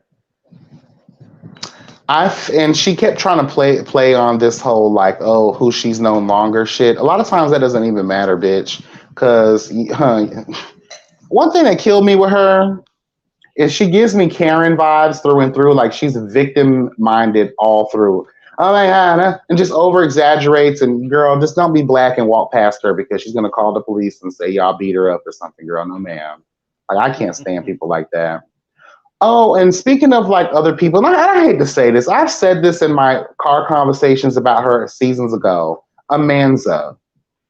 Girl, if you don't sit your sorry, sad motherfucking ass down somewhere, bitch, and boo-hoo-hoo, she's always fucking crying about something. And then what pissed me off the most is that she's talking about, well, I have to have a biopsy. So you start crying like you just got the news like you have 3 months to live. But you don't even know what the fuck is going on. That was a little weird. And the fact that she held off, what she said, she waited 3 months or whatever to even go to the doctor to even see what it was. And now you're crying. And they haven't even given you the results. So why are you crying, girl? And it's like, girl, I don't understand that. But I don't think, but she's had some fucked up shit. You remember the shit she went through when she was married? Again, I get it, girl, but boo, cry me a fucking river, bitch. Like I'm here to see houses be sold, and I like the in-depth stuff here and there. But it's like, girl, with the Manza, it's like every day something is coming up, girl. Like fuck, like I didn't get that. I'm gonna have to disagree with you on that. That was the only situation with that little like cancer. Well, the I didn't say cancer because they didn't even say it was cancer. You don't even know. No, they didn't. Girl, it's a cold, girl. She probably had like a piece of lint stuck in her pussy. Girl, I thought something was wrong with her box or something. That's girl, like it just killed and last season too, a couple seasons with the baby daddy went missing. Then it's the child custody drama. Then it's always like, oh, some last minute thing. Girl, like be happy, take the happy something. Like, girl, you have resources at your disposal a lot of other people don't have. You're not on this show making little coins here and there. You're making money, bitch. And obviously you see her prior connections to people. Mama has some coin. Huh? And I was gonna say she definitely stepped her fashions up this season because that bitch, I was like, wait, where did this bitch come from? Did you catch that one episode where she ain't had no makeup on? I was like, yeah, girl, you need to go back and do it again. Get somebody else to do it. They at the house when they were at the house. I was like, girl, you look like me. And I saw Chriselle without that makeup too when they were in that kitchen. It was that morning when they were supposed to be making breakfast. I was like, ooh, you bitches looking a little rotten. No shade. Child, I'm telling you. You know who else grew on me this season was Emma. Emma's a real bitch. Yeah. Last season she was kind of giving me kind of ditzy, kind of cunt. She was giving me like Paris Hilton. Like yeah, I can see that. Back in the day, Paris Hilton. Like that's what she gave me. But this season that bitch was like she was right there with Chriselle. Like, yeah. Especially when old girl tried to address. Actually, when Brie addressed her, she's like, "Bitch, I don't know what you're talking about, honey. That's my friend. I don't even know that you had any business with him, girl." And Brie ended up apologizing to her, and that's when I started really liking Brie because, like, she acknowledged she overreacted in that scene. You know what I mean? But going back to, damn, what's her name? What was I talking about? Amanza, her sad life. White girl. Oh, Emma. When Nicole came up to her at that baby shower, she set that bitch down, honey. I don't know what you're talking about, girl. Chriselle came up and said, "Bitch, I heard my name was T." With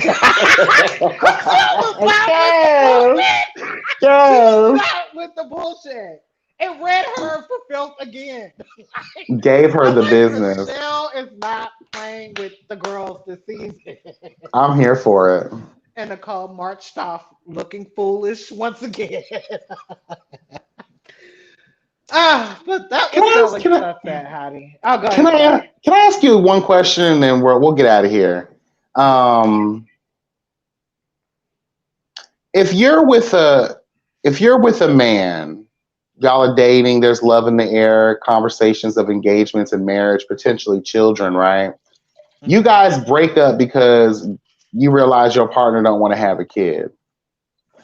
That partner that doesn't want to have it, that partner of yours is now dating a woman. How do you feel about that? That's weird as fuck to me. But and you're referring to Chriselle. Mm-hmm. And G, I think it's a little stud or whatever. The Soft- non-binary. soft, yeah, because she kept calling them. She kept saying them. You know what? At first, I was like, me and my mom loves the show too. Me and my mom were talking about. She was like, she asked the same question, like, "Well, if he don't want to have kids, how are you getting with a bitch?" You know. And once Chriselle throughout the season, she started talking about how she wanted to adopt, and she said that Jason was against adopting. Her and G could adopt, so that makes sense. She just wants a kid, no matter how it comes, you know. So I was cool with it once she explained it. But at first, last season, it's like, okay, you broke up with him because he didn't want to have kids, but now you done got with a lesbian. Yeah. No, but they could adopt, and I think that's what she's open to doing. But let me ask you this: did you notice when that little interaction she had with G in the kitchen? Mm-hmm. You remember it was like that. I think maybe the last episode or something. When they were talking about her going on tour with her to Australia. Yeah. Do you notice they never kissed? Like, because I was waiting on them to it just looked so fake to me. And the girl was really touchy-feely. G was really touchy-feely. But Chriselle seemed very reserved. And I was the camera's on. You're not used to this. Let's be honest. That may be true. I don't think she doing that with Jason. But my thing is this though, I don't think she ever took the time to really explore what it means to be with someone of a non-binary experience. Because obviously, let's just tell the truth. G is a girl, okay, bitch? She just identifies as being non-binary. So y'all are over here bumping carpet coochies, girl. And if you're really just with this person because you think there's a promise of a baby, I think there needs to be a conversation of Chriselle's mindset going into this relationship. I think she never thought that far ahead. And being on camera, obviously, with that makes her uncomfortable. Because she knows what that means, and look where she's from. She's from the Bible Belt herself, I believe. Right, true. So this is new for her. Has she ever, girl, you've eaten pussy before? Like, what's the tea? You don't know what you're doing, obviously, because you're scared. Again, the cameras are on, but you may have been eating coochie all your life, girl. We might not ever know it. But let's just tell the truth. This is the first time it will be on camera. And this, I believe, Selling Sunset's first LGBT kind of moment. True. And yeah, I was clocking, I was like, the interaction, it just seemed so awkward. And I was like, Chriselle seemed so reserved. And the girl was touching all over her and stuff like, and I was like, she was even in Chriselle's face, and it just seemed like they would have kissed. Like there was no type of the chemistry was definitely off. I would just say that.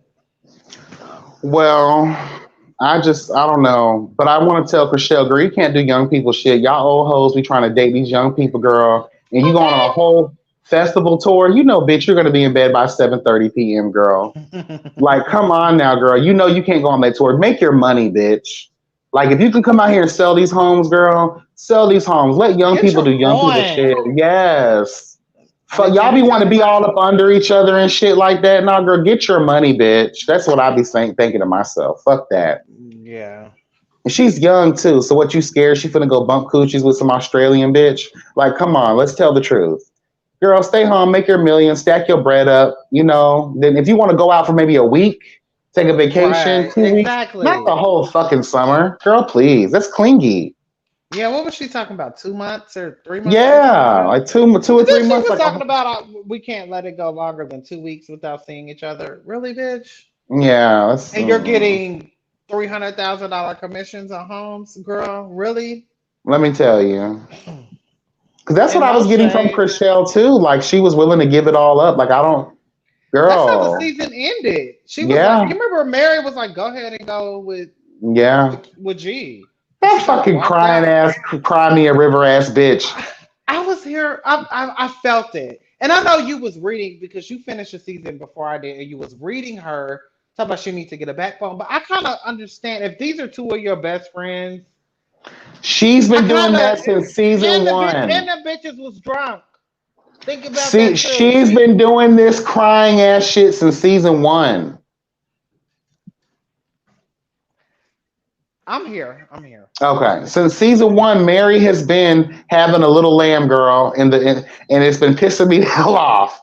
Like I just can't with her sometimes. She just doesn't have a backbone. She doesn't speak up for herself, especially when it matters. She talks a lot of shit behind the scenes, but when she's confronted with that stuff, she's she's shat in his language barrier for the bullshit. Was stuttering. I was like, girl, come on now.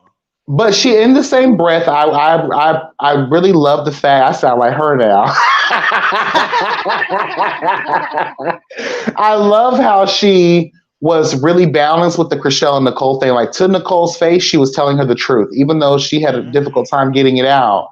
She was like, "Yeah, girl, you did X, Y, and Z, and you know, yeah, Chriselle this and Chriselle that." But girls like she has that anxiety when it comes to being in social gatherings and having confrontation with somebody. Yeah. Girl, you better put it. But her fashions, Mama stepped her fashions up.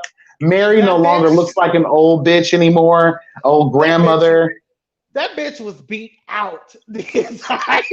There was one episode where she had that tan coat thing on with the bang. I said, "Who the fuck is that?" I said, "Come on, Miss Mary. Come on, Mary." Stepped her pussy up. I was hit. She was one of the best dressed to me this season. Yes, that the best dress goes to Mary. I will say that. Most I will say improved, that. all of that. That bitch was sitting the entire season. I was. You could tell she look. you could tell she snatched the cat back a little bit. Yeah. You could tell, but hey, I'm here for it. Yeah, 'cause Stop she crying all the time, bitch, and you have to worry about crow's feet.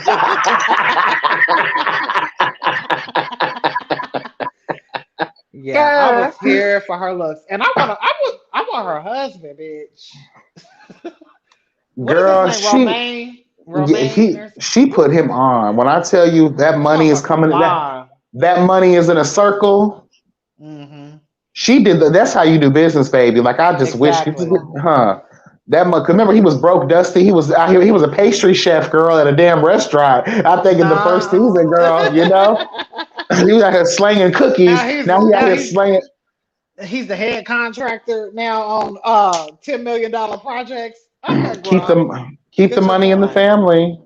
Mm-hmm. I didn't like how Chelsea, I felt like, was low key trying to come for her job, though.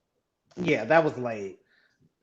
Basically, like she could step into her job, you know, or into her position or whatever. And even when she had that sit down with Chelsea, pretty much in front of the entire office, talk about she didn't like how Mary handled the situation and all that. I was like, bitch, what are you doing? And it's like you're trying to belittle her in front of the entire office because everybody's obviously can hear you because you're sitting on a couch in front of everybody. But I don't like Miss Chelsea. And it's sad because she's the only black girl on here, but I do not like. She's one of the only bitches I don't. Well, besides Nicole, but I do not like that bitch. I don't see it for her. And you know what? I'm glad that Maya decided to stay in Florida and give birth continuously because she's pregnant again. I saw that, and I was happy for her. And I missed her. No, too. Girl, this is like Mexican. Her. Girl, this is like watching. Her. I liked Maya in the beginning of her stay, but this whole like birthing out kids every year, give your pussy and stomach a rest, girl. At this point, that man is going to have you. Oh, hello, God. Shameless plug. Ticketmaster. Hello, God. Yes. Look, Thank you. I'm almost out, girl. Girl, I won't be having them in my next lineup, so You keep changing things up on me after I get I used to it, know. but Sorry. it's I have some unfortunate. personal ones. I'll send you. I have some personal ones. Ooh, child, yes. But yeah, Selling Sunset was good. I really enjoyed it. Again, like you talked about earlier, I love how they were able to kind of like maintain with the drama and stuff that could carry through. Again, not the type of drama everyone's thinking about. This is stuff that's controllable. This is stuff that Right. ain't got the girls like going to jail and bashing people in the face, like doing too much, girl. Like this is the type of drama. Jumping over tables and all that kind of shit. It wasn't given that. Right. Very This is classy cute. based drama, you know. Yeah. And go I get was here him. for it. The only critique that I have is I would have just liked to see more of the homes because that's my favorite part of the Yeah. show is when they do the tours and the girls are Exactly. selling and making money. I'm like, damn, bitch, like I wish I could give that, you know. Yeah. But that's the only thing I wish I could have seen more of. But I guess like Jason said, you know, they come in, you know, in pandemic, you know, so people Hmm. weren't buying and selling like that, or people weren't purchasing homes like that. So they kind of had to do what they had to do, you know. Right. Well, I feel like they don't film then. Because the same thing I say about a lot of the show's premise is selling real estate. If you're not going to show us at least 70 to 80% of you doing the job of what's, the signage is, I don't really want to be bothered with it. And I felt Mhm. like there were a lot of stagings for stuff, but not enough deals being made for them. And I felt like that was done purposefully. True. Let's give them a little bit of what the show is about, but we're not going to close any real deals. So I I mean, guess hell, even Chriselle, because that bitch was always selling shit too. She didn't even sell any homes. Like it was, the yeah, only one, it was definitely different this season. I felt like the bell was only rang maybe once or like two or three times maybe. I think That's it. Emma, no, I think Heather was like the only one that was like pushing it out, and she was whole pregnant, bitch. I was here. Hold on, let me talk about Miss Heather. I was here for Heather this season as well. Yeah, me too. And her pregnancy looks. That bitch was eating. I was living for it. She would have her stomach. It was giving very, you know how Rihanna was out with her stomach out with little Hmm. tops. So I was here for it. She Did was you giving pay all of that. attention? Did you catch that you actually had a moment to watch her pregnancy? Because Hmm. in the beginning of the season, she was small as fuck. You weren't Yeah. able to really tell that she was pregnant. And then Hmm. you gradually, every other episode, that bump would get bigger and bigger and bigger. And then by the time we got to that baby shower, girl, it looked like her coochie could have bursted into water vibes, girl, and gave birth right there. And I like the Hmm. little relationship she has with her stepdaughter. I thought that was cute, the little speech her stepdaughter I gave. don't think it's real, but okay. I thought it was cute. White people have those conversations the same way black people have conversations with their kids before they get into the store. Don't ask for nothing. Don't act a Girl. fool. Girl, I'm telling you, white people say, we are close. I'm telling you, girl, that's the tea that I'm getting. We're being filmed. But do you have anything to add before we get up out of here? Oh, no. Well, I just want to say I really enjoyed both of those shows. Like you said at the beginning, I really feel like Netflix is really conquering the current state of the reality TV game, and they're shifting it from. I don't want to say. I mean, the shit that we're used to, the Love and Hip Hop, the nasty catty shit of Real Housewives of Atlanta, Potomac. Like they're still having some of those elements, but it's on a more toned down level, a more tolerable level, and I'm here for that. Mm, And it makes it enjoyable, and it seems refreshing to watch. And also because we're getting we're watching new batches of people, you know, versus 15 years of the same bitches on Atlanta, you know. So I really enjoy these shows. I love them. Um, I'm here for them. Let, amen. let me ask you this: do you watch Star or do you have Stars at all? No. Okay, there's some script. They have really good scripted things on there. And Okay. there's a show called Who Run the World. Have you heard of Okay. it? Uh, They just and just released because I don't have stars don't mean I can't download it. Hello. But it's a show You know called Run me. the World. And anybody who's listening, it's about 4 black women in Harlem. And it's kind of similar to the show Harlem that's on Amazon. What is it? With Megan Good. You know the show Harlem with Megan Good, and Mm-mm, I it's didn't about watch 4 that. black women. But Run the World is really good. I really love that show. But anyway, I don't want to go. Okay. But they just released their new season on Friday, so I got to tap into that. Okay. That's what's up. But All right. it was great discussing this. I had a good time. Thanks Yeah, for me having me on the platform. Oh, you're welcome, and thank you for coming. I wanted to have this conversation, but I didn't want to have it alone. I was originally going to do a card conversation about each of these things, but I was like, when it comes to, I know those 2 out of the other things that I was going to talk about, you watched them as well, and I remember, we're always going back and forth having these types of conversations anyway. I was like, let's bring it live, child, and talk about it, and it'll be good for content and also good, for us too. So. I'm here for it. Yeah. Thank you. So we'll be seeing, I guess, Selling Sunset because they were already showing the preview for the next season. Did you catch that?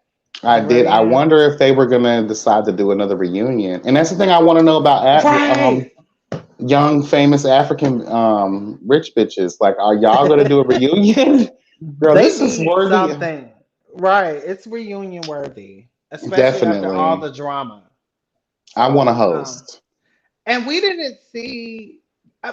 Well, let me go back to last season of Selling Sunset. Was the reunion released at the same time as the season? I feel like it was. I believe it was at the end of their final episode. You know how they had the final episode, and then after that, the reunion was attached to it, I believe. So was we got something- 11 episodes this season. So you Right. think it's going to be another one that's released? They do it in parts sometimes, so I don't know. It might be done. Okay. Because certain shows I've noticed on Netflix, they've been releasing like 8 or 9 episodes. So usually I'm used to like, between 14 and 22, depending on Right. how long they want to run their shit. But, Okay. we'll It see. looked You like never they know. already had the shit recorded and they already was previewing the new season. So I said, oh, okay. I guess that'll be coming soon. And there, or maybe, how they wait like a little while, like the spring, or summer or whatever, and they release the other portion of the season or something like that. I don't know.